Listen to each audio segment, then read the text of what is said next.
Tuan-tuan buat, insya-Allah rezeki murah, hati tenang, mati husnul khatimah, bangun di mahsyar boleh tengok Nabi sallallahu alaihi wasallam.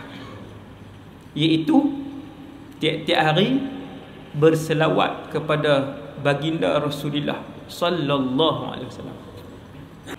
Allah arah semua umat Nabi Muhammad berselawat dan salamlah kepada Nabi Muhammad. Para sahabat pun tanya, "Ya Rasulullah, macam mana kami nak berselawat?"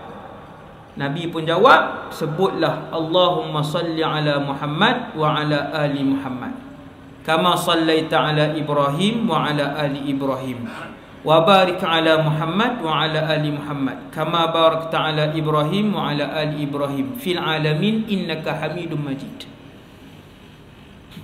Itu nama dia selawat Ibrahimiyah.